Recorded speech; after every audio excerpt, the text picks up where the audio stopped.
On the southern slope of Medvednica, at the top of the hill Mali Plazur, nests picturesque medieval castle which has been watching over Zagreb for 8 centuries. Although built in order to protect the common folk, the bishop and the clerical treasure, Castle Medvedgrad was built on a perfect strategic site that it was perpetually in the center of economical and political turmoil. In its history, it changed many lords, either winning or losing it through marriage, purchase and sale, intrigue, or even plotting. Even though magnificently fortified and always ready for battle, Medvedgrad was never attacked. On the contrary, the lords of Medvedgrad often filled their coffers and storehouses by plundering neighboring villagers. The most notorious of them were the Counts of Celje, who in the mid-15th century terrorized the town to such extent that many townspeople of Gradec had to flee from their homes. Even today, the scary stories about the Countess Barbara of Celje, the ill-famed Black Queen, circulate about the villages at the foot of the mountain. Medvedgrad was abandoned in 1590 after the fortress was devastated by a terrible earthquake, and its last lords moved to their much more modern and comfortable manor in Šestine. Since then, the castle at the top of the hill has been left to decay. It was visited only by adventurers and treasure hunters searching for the treasure which, according to lore, was hidden there by the Black Queen. Situated in the northwest of the country, along the Sava River and at the southern slopes of the Medvednica mountain, stands the town of Zagreb, the capital and the largest city of Croatia. The Croatian word Zagrebiti translates approximately to scoop, which forms the basis of some legends. One Croat legend says that a Croat viceroy was leading his thirsty soldiers across a deserted region. He drove his saber into the ground in frustration and water poured out, so he ordered his soldiers to dig for water. According to another old legend, a city governor was thirsty and ordered a girl named Manda to take water from Manduševac well, nowadays a fountain in Ban Jelačić Square, using the sentence Zagrabi Mando, which means scoop it up, Manda. The Croatian National Theatre in Zagreb, commonly referred to as HNK Zagreb, is a theatre, opera and a ballet house. Austro-Hungarian Emperor Franz Joseph I was at the opening of this new building during his first visit to the city in 1895. The building itself was the project of famed architects from Vienna, Ferdinand Fellner and Hermann Helmer, whose firm had built several theatres in Vienna. The Zagreb funicular or Uspinjača is situated in Tomić Street, connecting lower and upper city. Its 66-meter tracks makes it one of the shortest public transport funiculars in the world.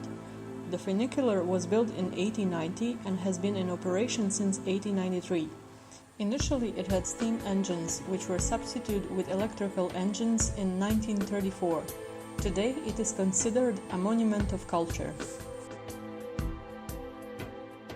At its center, Upper Town is the site of the Gothic twin-spired Zagreb Cathedral. The Zagreb Cathedral on Capitol is a Roman Catholic institution and not only the tallest building in Croatia, but also the most monumental sacral building in Gothic style southeast of the Alps. It is dedicated to the Assumption of Holy Mother Mary and to Saint Stephen and Saint Ladislaus. The cathedral sacristy is also built in Gothic style, which is of great architectural value. Its prominent spires are considered to be landmarks as they are visible from most parts of the city. Also situated in Upper Town, on St. Mark's Square, we can find the Church of St. Mark, the parish church of Old Zagreb. St. Mark's Church is distinctive by the design of its roof, which is colorfully tiled. The Romanesque window found in its south facade is the best evidence that the church must have been built as early as the 13th century, as is also the semicircular ground plan of St. Mary's Chapel that was later altered. In the second half of the 14th century, the church was radically reconstructed.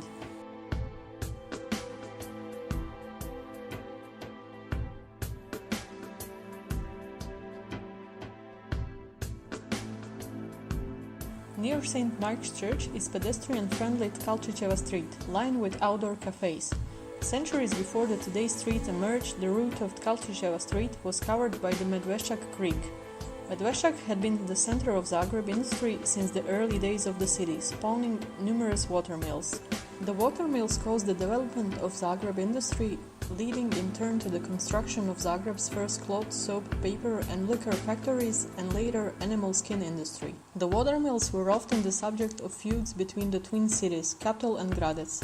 A 1392 peace treaty forbade constructions of new water mills along the shared city border, leaving only 2 mills within the city. However, they were both raised during the 1898 covering of the creek.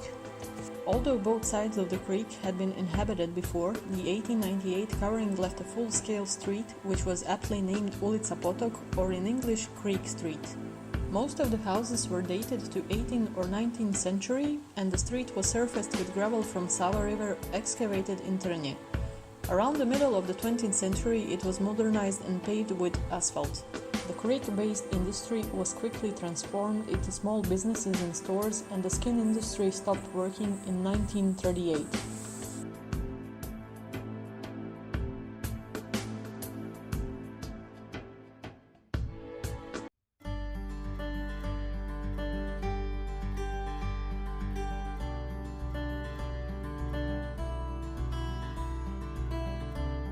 The center of the Zagreb downtown pedestrian zone is the central square of the city of Zagreb, Ban Jelačić Square.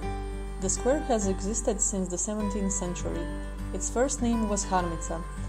The oldest standing building is dating back the 18th century. A large statue of Ban Josip Jelačić on a horse, created by Austrian sculptor Anton Dominik Fancon, was installed on October 19, 1866, by Austrian authorities despite protests from Zagreb councilmen. It also caused unease amongst Hungarians, who saw Jelačić as a traitor. In 1946, the square was renamed Trg Republike, or Republic Square, only to be renamed again in 1848 back to its present name.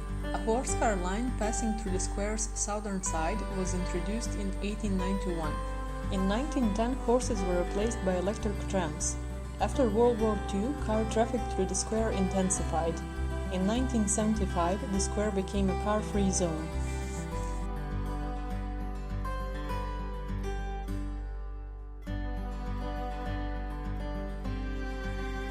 Like every other big city, there are many other secrets and stories to be discovered. Zagreb also provides a lot of modern attractions, thus combining its rich history with its present, but also the future as well. Zagreb is a city that can offer something to everybody, and it is probably one of the major tourist attractions not only in Croatia but also in Europe.